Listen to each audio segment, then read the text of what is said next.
Egipto es un país de un solo río. El Nilo discurre plácidamente, generando una verde ribera, rodeada por enormes desiertos. Es el más grande oasis en el desierto más grande del mundo. La tierra es sencilla, fácil de entender, con contemplación. Todos los puntos del horizonte llevan a pensar en la inmensidad. Egipto es el país de un solo Dios.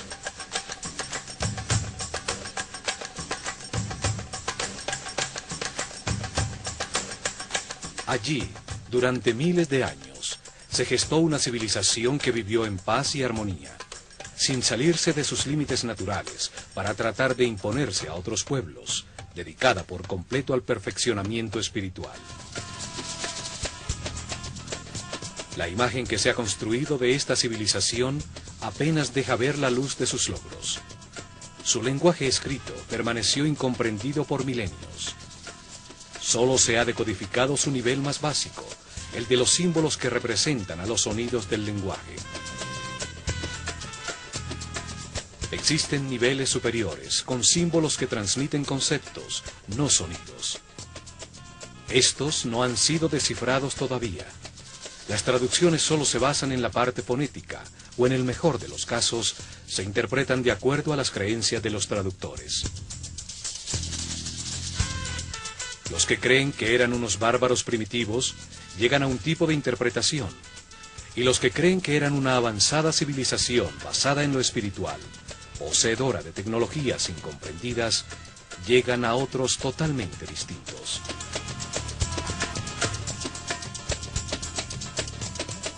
Los académicos religiosos crecieron influenciados por la imagen que el Corán y la Biblia proyectan de los egipcios como un pueblo déspota, que adoraban a muchos dioses. Por esta razón, cristianos, judíos y musulmanes no han podido reconocer que Egipto fue una de las fuentes que alimentó las raíces de sus propios credos.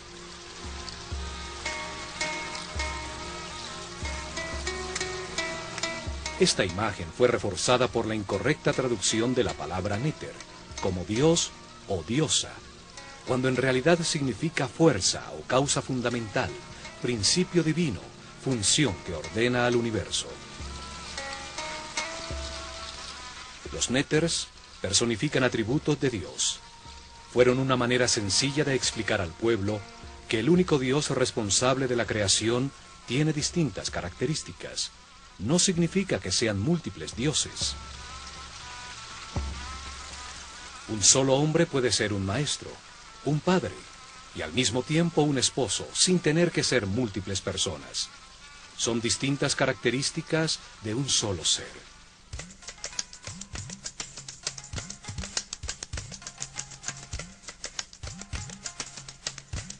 Para muchos historiadores, la civilización actual representa el momento de máximo progreso del hombre sobre la Tierra. Esta creencia también ha contribuido a proyectar una imagen equivocada de Egipto, porque no aceptan la información que la pueda poner en duda.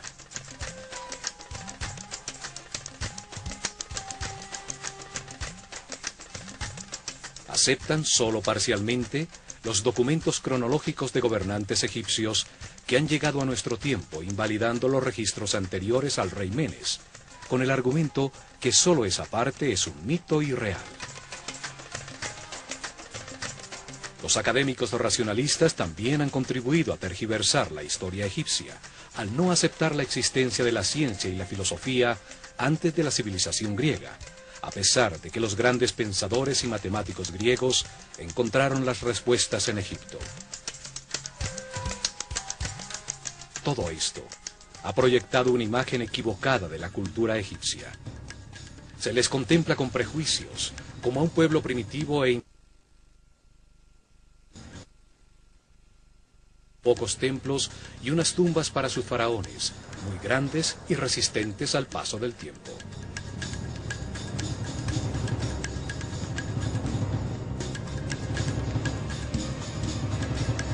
Estos programas buscan reexaminar su cultura, redescubrir sus templos para conocer las verdades talladas en sus muros, abrir una puerta a su concepción de la realidad, con una mentalidad libre que permita ver más allá de los mitos en los que los tenemos sepultados.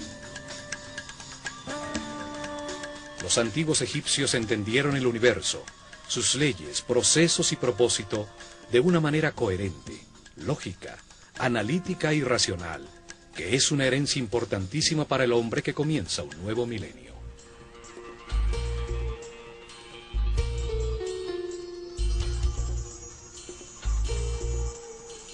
Nueva información comienza a salir a la superficie. Estudiosos científicos y técnicos están encontrando pruebas de los increíbles avances tecnológicos, de la precisión absoluta de sus construcciones, del tamaño de sus proyectos. Sus logros han sido subestimados. El hecho de no imaginar ni entender su tecnología no quiere decir que no hayan movido de manera inexplicable enormes pesos desde grandes distancias, que hayan cortado, tallado y acoplado durísimas losas de granito y diorita con precisión atómica, solo posible con tornos y sierras ultrasónicas. La precisión matemática de sus construcciones es tal que en las 5 hectáreas de la base de la Gran Pirámide hay un desnivel de solo 8 milímetros. La tecnología actual solo hubiera logrado un desnivel de 40 centímetros.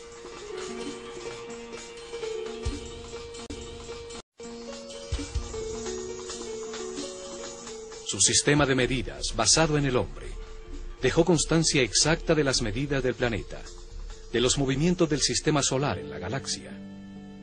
Importantísima información sobre los ciclos cósmicos que determinan cataclismos periódicos no puede quedar relegada como un mito. Esta herencia forma parte de nuestro anciano futuro. Lo encontrado hasta ahora muestra de manera evidente que manejaron conocimientos avanzadísimos en todos los campos de las ciencias, el arte, la filosofía y la religión.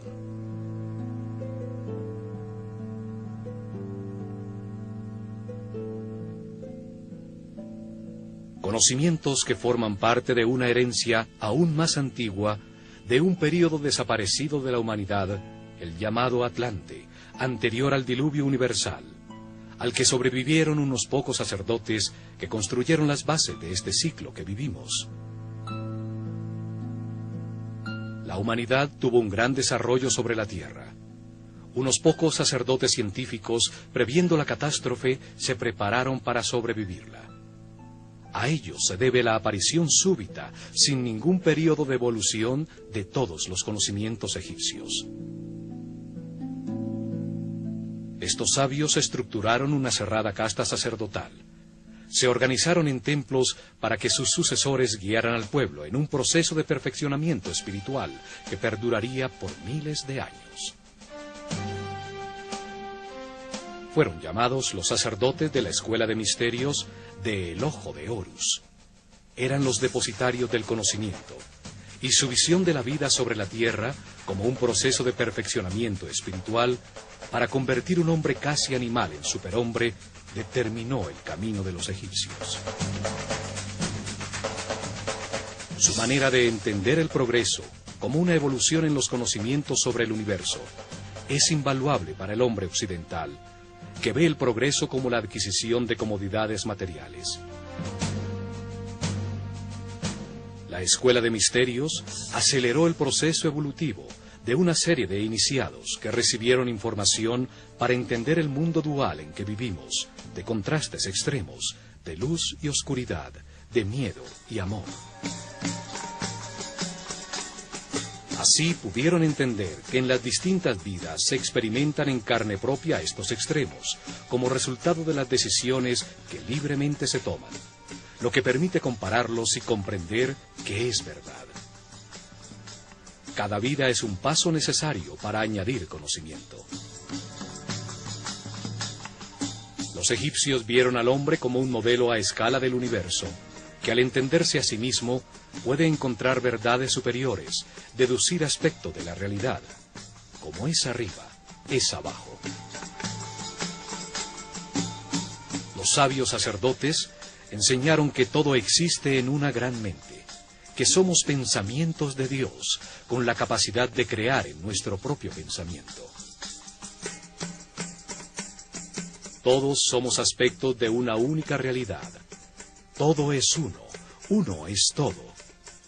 Por eso, desarrollaron simultáneamente su ciencia, su arte, su religión y su filosofía, de una manera multidisciplinaria, conjunta, sin especializaciones que ciegan.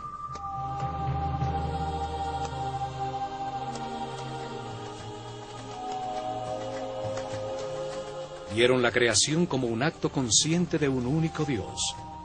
Se estudiaron a sí mismos para buscarlo, encontrando que tiene distintas características, a las que dieron un nombre y un símbolo para poder comunicarse con claridad.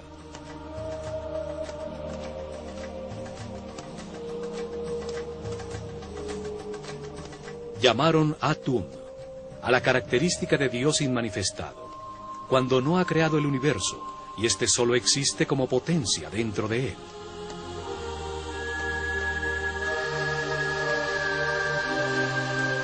Llamaron Ptah, la característica creadora de Dios que al manifestar su voluntad da lugar al universo.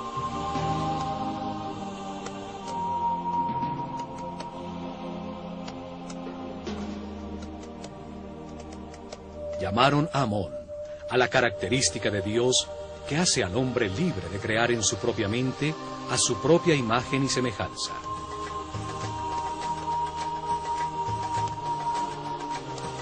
Desde esta concepción dieron lugar a la flor de la vida, los movimientos sagrados de Dios que veremos en este programa cuando visitemos el templo de los Sirión en Abidos.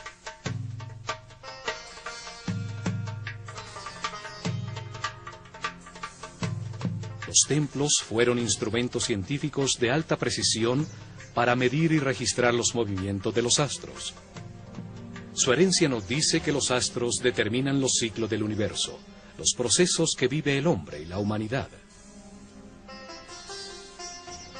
En los templos concentraron los conocimientos que encontraron mientras se estudiaban a sí mismos en un proceso dirigido de perfeccionamiento espiritual.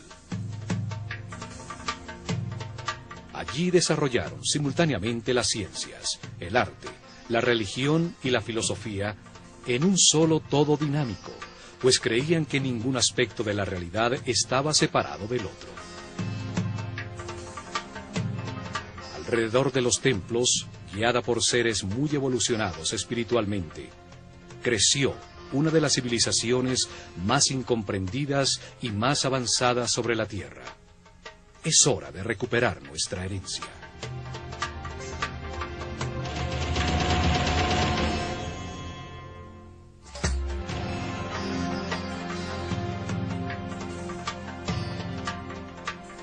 La herencia de su civilización, su visión del universo, está resumida en unos pocos símbolos, sabiamente escogidos entre los elementos de su realidad.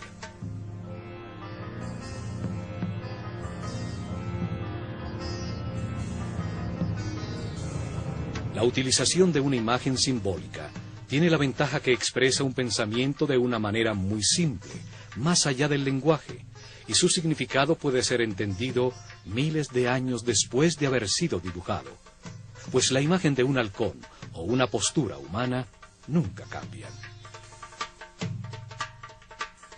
Para los egipcios, el hombre se encarna en la tierra para decidir cómo actuar ante las circunstancias que experimenta. Al comparar los resultados de sus actuaciones, aprende y se perfecciona. Entonces, lo más importante es la acción, el verbo. La acción que produce resultados y por ende perfeccionamiento. El lenguaje existe para comunicar acciones. Cada parte del todo actúa, realiza una acción vital que produce resultados. Cada parte tiene la forma que necesita para actuar de la manera. Los egipcios expresaron sus ideas a través de 3 tipos de símbolos o de escrituras. Son llamadas escritura hieroglífica, hierática y demótica.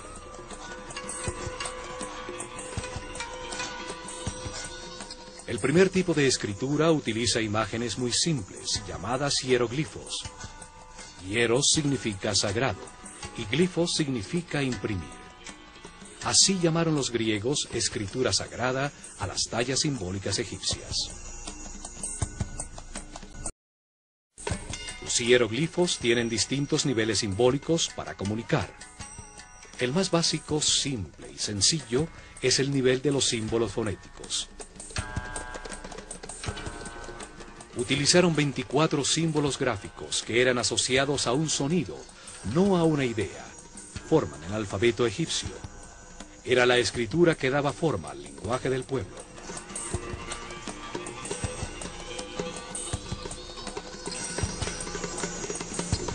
Son el primer alfabeto utilizado por el hombre, del cual se derivaría el alfabeto fenicio, y de este, el alfabeto griego.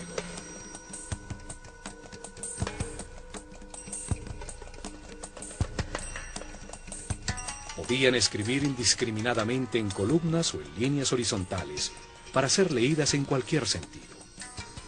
Las cabezas de las figuras simbólicas miraban hacia donde comenzaba la frase. Así marcaban la dirección en que debían ser leídas. Durante milenios permaneció indescifrado, hasta que en 1799 los expedicionarios franceses que llegaron con Napoleón encontraron en Rosetta, sobre el Mediterráneo, una piedra de granito negro, escrita en los finales de la civilización egipcia. En muy mal estado, ninguna de sus líneas estaba completa. Aún conservaba 14 líneas escritas en hieroglifos, 32 líneas escritas en demótico y, lo más importante, 54 líneas en griego. Una escritura conocida que indicaba que el texto traducía las otras escrituras. Un experto en lenguas, Jean-François Champollion, se dedicó a estudiar los textos de la piedra. Descubrió que el antiguo egipcio, como las escrituras semíticas, solo usaba consonantes. Las vocales eran añadidas solo en el lenguaje hablado para dar forma gramatical. En 1822, logra resolver el misterio al comparar dos cartuchos con hieroglifos del texto, uno de los cuales estaba repetido en una estela circular en la isla de Philae contra el segundo pílono del templo de Isis, que se sabía contenía el nombre del faraón Ptolomeo VI. Los cartuchos hieroglíficos con los nombres de dos de los últimos faraones egipcios, Ptolomeo y Cleopatra. Esto permitió decodificar e identificar el alfabeto utilizado. El sonido que en ese momento producían las palabras griegas en copto, un lenguaje utilizado por cristianos egipcios, sirvió para aproximar los sonidos que se supone tenían los antiguos egipcios.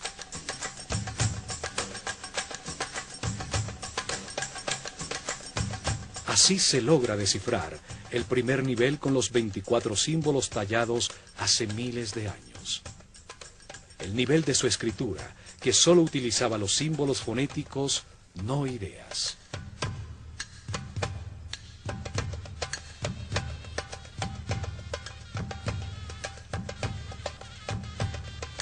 Pero existe un nivel más alto de comunicación en la misma escritura hieroglífica.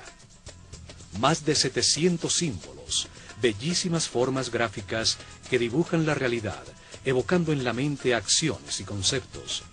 La palabra se convertía en una imagen. Símbolos que imitan las formas de la naturaleza, escogidos por la acción que traen a la mente. Un pájaro evoca el vuelo, la libertad. Si es un halcón, añade en la mente lo agudo de su vista.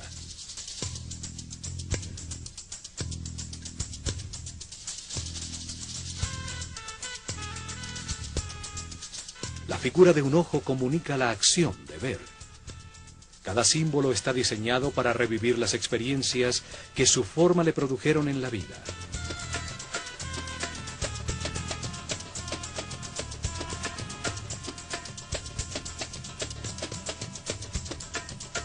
También utilizaban partes fácilmente reconocibles, que hacen pensar en una acción vital. Dos brazos elevados hacen pensar en orar. Dos piernas evocan la acción de caminar.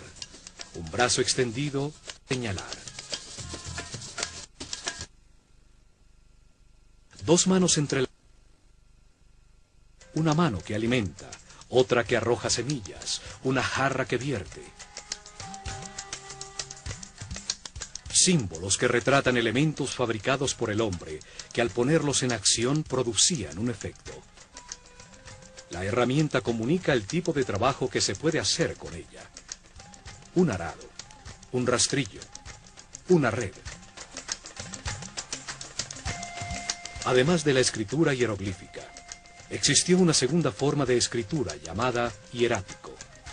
Solo era utilizada en las comunicaciones oficiales y comerciales. La tercera forma de escritura solo existió en los últimos años de la civilización, cuando alrededor del año 700 a.C., los escribas que copiaban los textos antiguos simplificaron aún más los símbolos del hierático hasta volverlo casi taquigrafía. Es llamada demótico.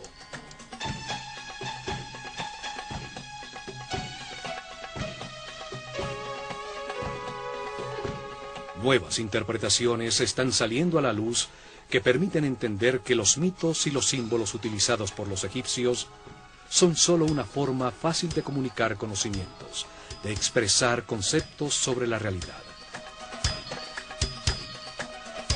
Al convertir las ideas en historias, se facilita su entendimiento. Los sabios sabían que suministrar información sin que sea comprendida es un ejercicio inútil.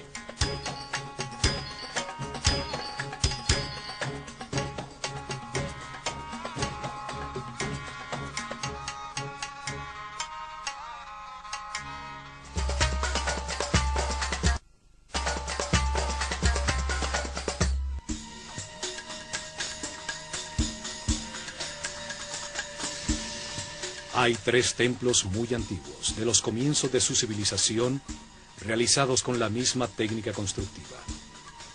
Tienen el mismo estilo arquitectónico, masivo, muy simple y pesado, que nunca fue utilizado nuevamente en todo Egipto.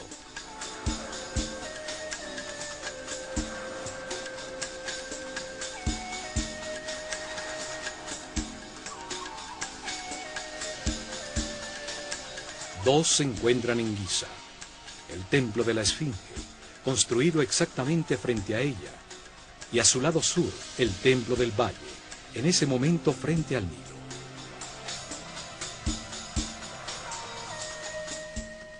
El tercero es el masivo Osirión, construido en Abidos.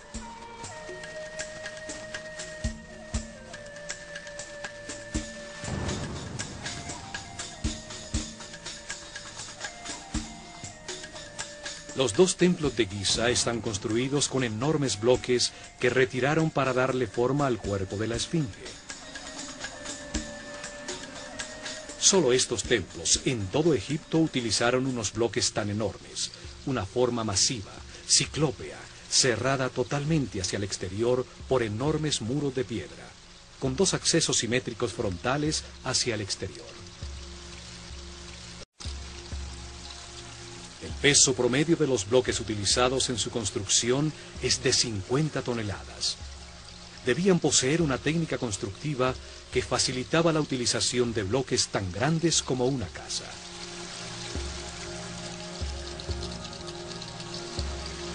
Tampoco utilizaron bloques regulares. Todos eran distintos, con sus lados cortados en distintos ángulos, sobre los que encajaban de manera exacta y milimétrica los que colocaban encima. Otra particularidad de estos templos es que los bloques esquineros están cortados de manera especial. El bloque forma parte de los 2 muros para permitir que la energía del edificio se moviera de un lado al otro sin interrupciones. Esto obligaba a que la totalidad del bloque tuviera que tallarse en algunos casos más de 30 centímetros para formar la esquina. En la naturaleza orgánica no hay ángulos rectos. Una esquina es una articulación que permite el flujo de las energías y el fluir de los líquidos.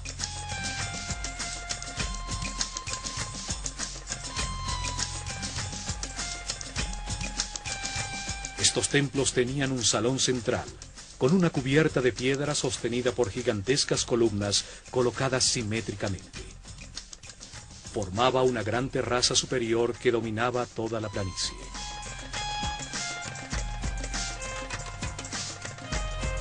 Sus muros y columnas no tenían ningún tipo de ornamento o hieroglifo, y sus pisos son de alabastro. El salón era alumbrado por tragaluces en el techo de piedra, que dejaban entrar un chorro de luz directamente sobre las estatuas de los néters, similares a esta de Sekhmet en el templo de Karnak. Estos templos fueron utilizados desde el Sep-Tepi, el momento en que comenzó la nueva etapa después del diluvio, en ceremonias iniciáticas de los sacerdotes de la escuela de misterios del Ojo de Horus.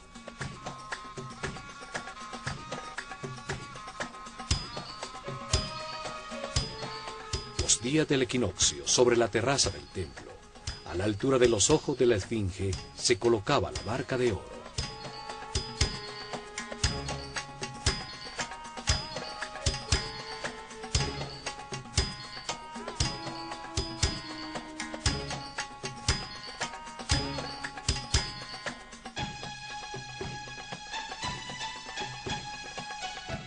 Símbolo del proceso evolutivo del hombre en su camino de reencarnaciones sobre la tierra y del recorrido del sol en el cielo. A su alrededor se realizaron las ceremonias mientras la esfinge contemplaba la salida del sol en el horizonte frente a ella, y en las noches la aparición de las estrellas de la constelación de Leo.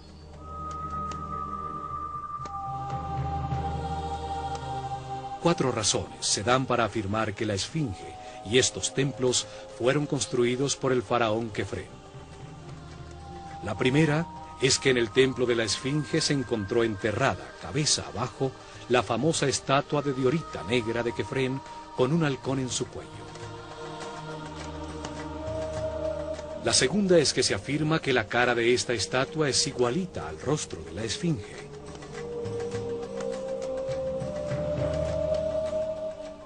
Encontramos que sus facciones son muy distintas a las de Kefren. La tercera es que entre los brazos de la esfinge se encontró una estela tallada por Tutmosis IV, que en una de sus líneas tiene la sílaba Kef, a pesar de que la misma estela afirma que la esfinge estaba allí desde el comienzo de los tiempos, el Sep-Tepi. La cuarta es que por todo esto a Kefren se le atribuye también la construcción de la pirámide central de Giza, que tenía adosado a su fachada un templo que estaba unido por un camino cubierto de 500 metros al llamado Templo del Valle.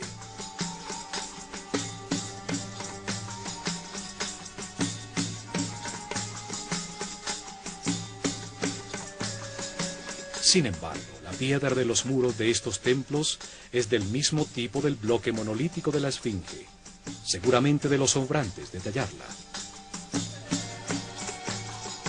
Además tiene los mismos síntomas de erosión causada por la lluvia que la piedra de la esfinge, lo que permitió a expertos geólogos determinar que ésta fue construida alrededor del año 9000 a.C.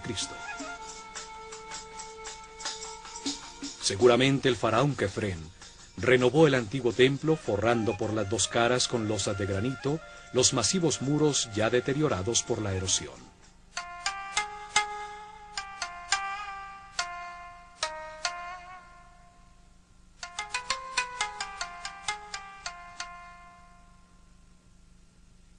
Los antiguos dividieron la parte verde habitable de Egipto en dos grandes zonas con distintas características definidas por la forma del mismo río Nilo. El delta, cuando el Nilo se abre para llegar al Mediterráneo, forma un valle fértil. Es llamado el Bajo Egipto. Su símbolo hieroglífico es una abeja, y el faraón ciñe una corona roja para mostrar su autoridad en esta zona. El larguísimo y estrecho corredor verde a ambos lados del Nilo, en su recorrido desde la frontera con Nubia hasta el sitio donde comienza el delta, es llamado el Alto Egipto. Es simbolizado en su escritura por un arbusto y el faraón ciñe una corona blanca que representa su poder sobre ese territorio.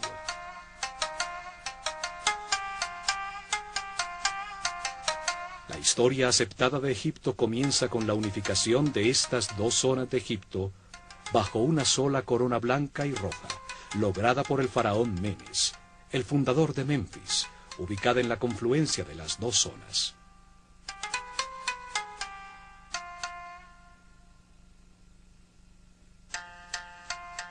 En Abidos, al sur, en el Alto Egipto, existen dos templos, uno al lado del otro. El dedicado por Seti I a Osiris, detrás del cual se encuentra la excavación donde apareció el segundo templo, el Osirión, que permanece parcialmente sumergido en agua.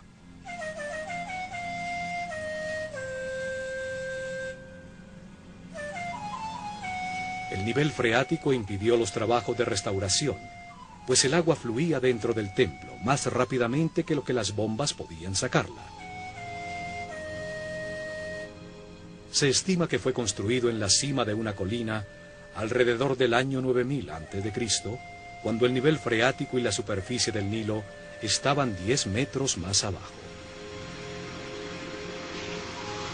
Fue el primer templo en Egipto dedicado a explicar la vida como parte de un camino de reencarnaciones sucesivas, que permiten ir adquiriendo información sobre el universo, evolucionando de la ignorancia a la sabiduría.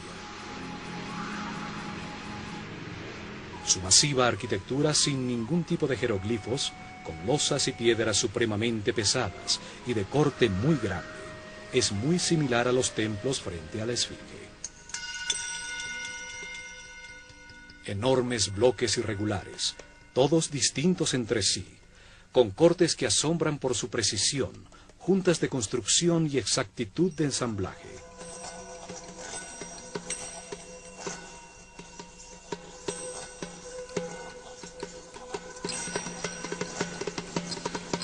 En las esquinas los bloques giran con el muro lateral, teniendo que haber sido rebajados en todo su tamaño para lograr esta forma, lo que incrementa considerablemente el trabajo, pues son de durísimo granito de Asuán.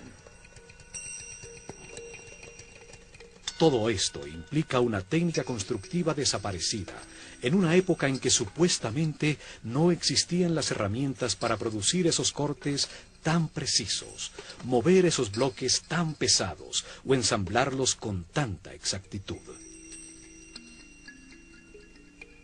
Conocimientos técnicos heredados de los sobrevivientes al diluvio, que fueron utilizados en el estricto y cerrado círculo de una organización secreta de sacerdotes científicos.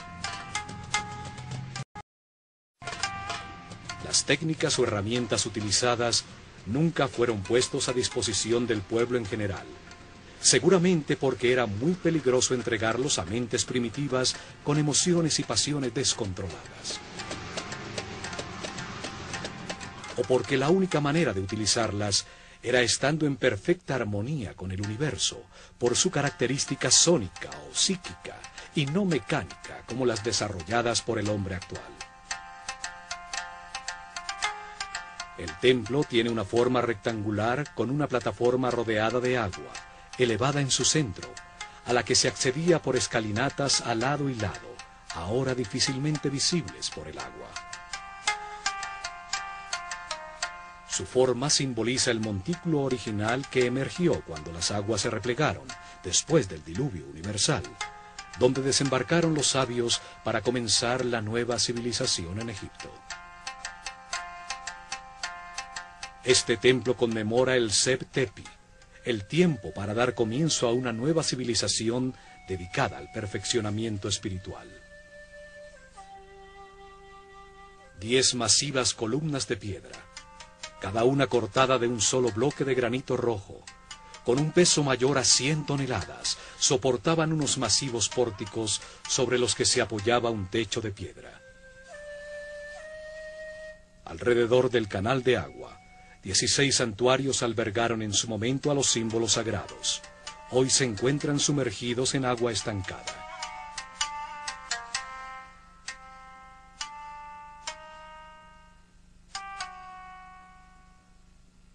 En la esquina superior de uno de esos enormes pilares se encuentran a lado y lado dos extraños círculos con geométricas figuras en su interior, que se tocan en sus bordes. El granito parece quemado con delgadas líneas circulares.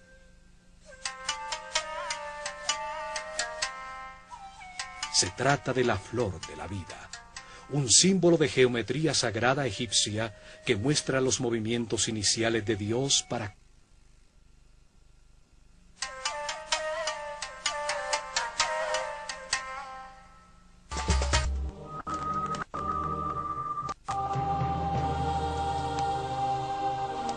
la flor de la vida. Es un símbolo esotérico egipcio que describe la geometría sagrada que dio lugar al universo y que determina los procesos naturales, como la mitosis o el movimiento de los soles y los planetas.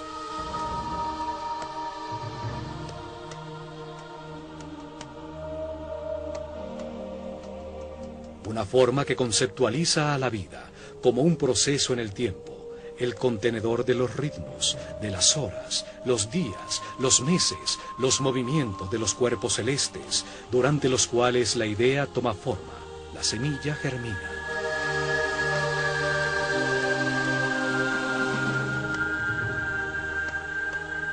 La flor de la vida representa el momento en que Dios activa su voluntad, cuando despierta su conciencia para animar el universo, cuando abandona el estado de reposo, de no yo, de no ser, de vacío y oscuridad. Es el momento en que Atum-Ra, el Dios inmanifestado, se transforma en Ptah, el Dios creador de todo lo que existe. El Fiat Lux, el momento en que nace la flor de la vida y todo comienza su primera ronda. Los egipcios, los movimientos de Dios comienzan desde un punto central conceptual, el ojo de Horus, desde donde sale la flor de la vida, cuyo fruto es el universo, la creación. El punto es la referencia para saber que existe el movimiento. En él comienza su geometría sagrada. Desde allí Dios crea el primer espacio virtual del universo.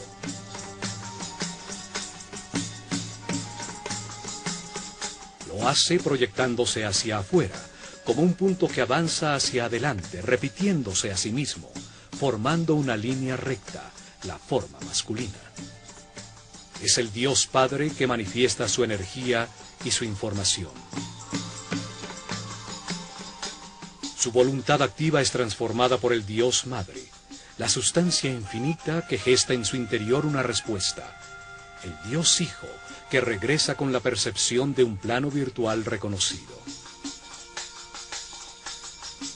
Así entienden la Trinidad de los egipcios, como un proceso simultáneo, equilátero, de información enviada-recibida y concientizada.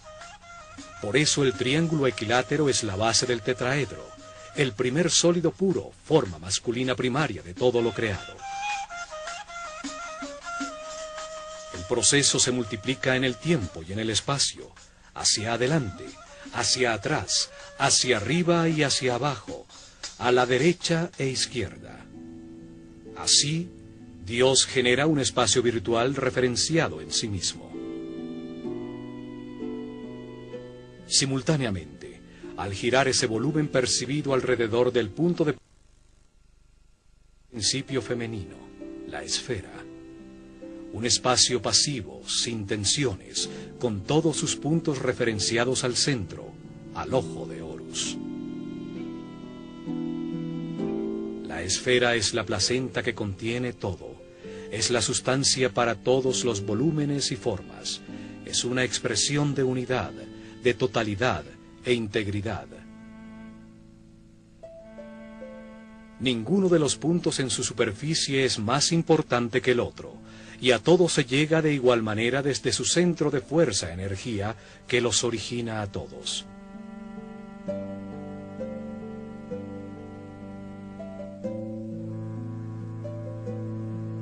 Átomos, células, semillas, planetas y soles, todos hacen eco a esa forma de unidad y potencialidad.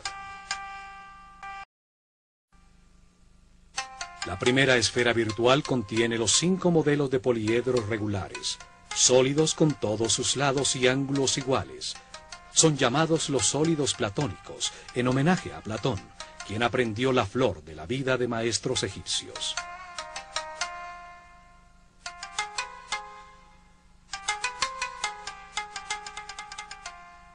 Son la base, los ladrillos con los que todo el universo está construido. Simbolizaban a los 5 elementos de la naturaleza: el fuego, la tierra, el aire, el espíritu o éter y el agua.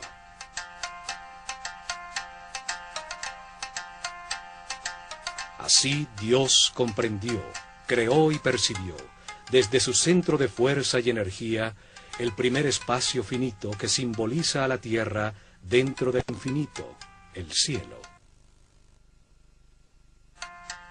La Biblia nos dice que en el principio Dios creó el cielo y la tierra. La tierra estaba informe y vacía. Las tinieblas cubrían la superficie del abismo, y el Espíritu de Dios se movía entre las aguas.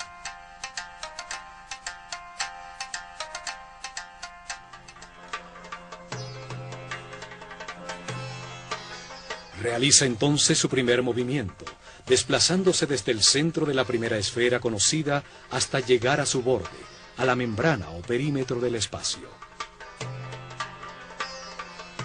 Desde ese nuevo punto central se repiten los movimientos que ya conocemos, generándose una nueva esfera. En la intersección de las 2 esferas iguales, se genera la forma más importante de todas las existentes. Es llamada el Veshika Pishes y simboliza al Verbo Divino. Los egipcios creían que desde allí salieron los números, los 7 sonidos fundamentales, las letras y toda la sabiduría de la creación. Tiene la misma forma del ojo y de la boca humana. En su interior caben exactamente 2 triángulos equiláteros, que al ser contenidos en un rectángulo, son la base de la proporción áurea, la divina proporción. Esta proporción fue utilizada en todos sus templos, como en el Osirión, para relacionar las 3 dimensiones entre sí y a estas con la naturaleza. De allí se derivan todas las relaciones matemáticas fundamentales y los números más importantes como Phi y Pi. También simboliza la visión compartida, el mutuo entendimiento entre individuos iguales, tierra común. El Veshika Pishes es el espacio compartido, la intersección entre la esfera inicial y la nueva que es generada desde su borde. A partir de esta nueva esfera conocida, se repiten sucesivamente los movimientos hacia la membrana exterior para generar una nueva esfera. Cada una de ellas es una nueva dimensión, un nuevo sonido en la escala musical, un nuevo color en la escala cromática. Así se van construyendo 4 esferas, 5 esferas, 6 esferas, y en ese momento se llega a la 7ª y última esfera, con la que se cierra el primer ciclo y se completa la semilla de la vida.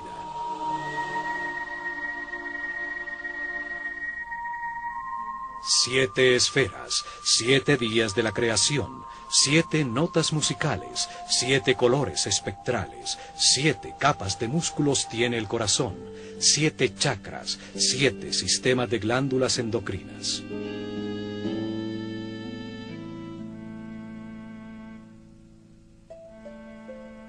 Este patrón geométrico se repite infinitamente, es la base de todo lo que existe. Siguiéndolo, la naturaleza hace crecer las flores, construye una a 2, a 4, a 8 células primarias, y así el cuerpo humano o las galaxias. Al expandirse como una eterna espiral, va generando nuevas esferas. En la tercera ronda de giro se completan las 19 esferas que conforman la flor de la vida.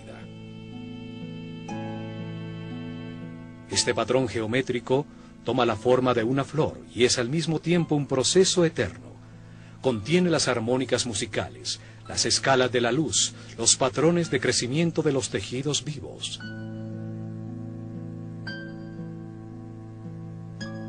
Cada esfera tiene la misma potencia para desarrollarse que la original. Así, la flor de la vida da lugar al fruto de la vida que genera su propia flor. Cada esfera guarda en su interior los 5 sólidos platónicos. La unión de la energía masculina y femenina, la recta y la curva, las 2 matrices geométricas que son la base de toda la realidad existente.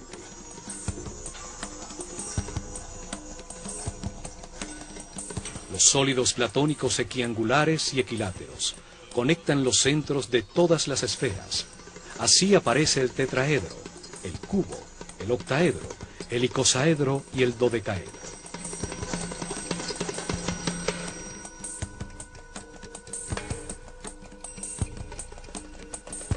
Son símbolos de la inseparable relación entre las partes y el todo.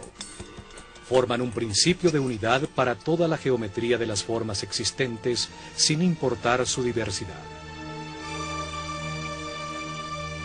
Patrones, diseños y estructuras que existen en la naturaleza, desde la más pequeña partícula a expresiones de vida reconocibles por el ojo humano, hasta el gran universo. Todo sigue un arquetipo geométrico que nos revela la naturaleza de cada forma.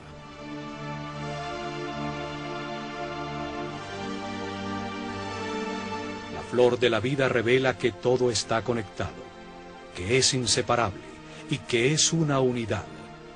Nos recuerda nuestra relación con el todo y nos permite comprender los sagrados cimientos de todo lo creado. Con ella, los sacerdotes de la escuela de Horus enseñaron el respirar del todo, qué es Dios y cómo diversifica su conciencia a través de nuestra propia vida.